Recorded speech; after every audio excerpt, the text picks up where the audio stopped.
Let's summarize the module. And clearly, the thing that's most important here is to understand that all these device communications with Web API backends are discoverable. It's trivial. So as we discussed, there's a couple of ways that you might do this. And the one we saw firsthand was Fiddler. Proxying data through Fiddler, especially with rich client apps running on devices like iOS, really is trivial. And it tells us a lot about what the app is doing.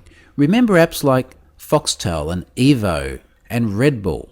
Huge amounts of data going backwards and forwards.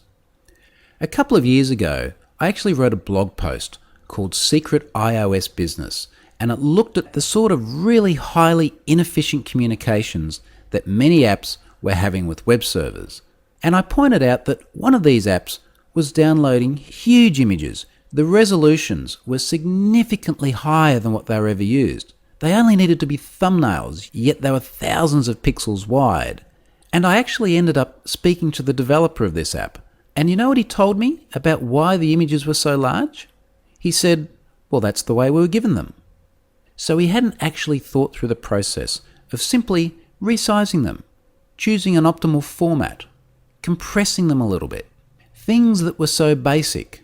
And yes, we see this happen in web apps as well, but as with security, when you push that inefficiency back behind the veneer of a rich client app, it's just so much harder to identify.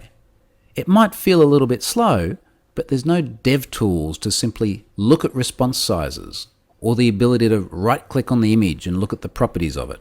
So I thought that was an interesting little anecdote that might shed some light on why we see these inefficiencies in apps. Of course, the other thing that we looked at with Fiddler is using filters so that we could keep out the data that we don't need. So turning off capturing so that traffic from the host doesn't appear in Fiddler. Using those filters to just select the host that we want. And of course, there are other filters in Fiddler that also help you exclude the data that you don't need. That was Fiddler. Of course, the other thing is that there are other means of intercepting the traffic from other devices. So you can still man in the middle your bathroom scales if they talk over HTTP. Maybe using something like a Wi-Fi pineapple and just dumping all those packets. Then of course, if it's a wired device with an Ethernet connection, something like a LAN tap, it could be a Throwing Star LAN tap from Hak5, for example. Or for any of those devices, using ARPA poisoning. It's trivial to get in the middle of that traffic. And finally, and perhaps most significantly, all of these HTTP, and as we'll see later, HTTPS communications are discoverable. And not only are they discoverable, but we can intercept them, we can read them, and as we'll also see later, we can manipulate them. And that in particular is very significant when it comes to mobile security. So I hope this module has given you a good intro into how we can start getting our hands on that traffic.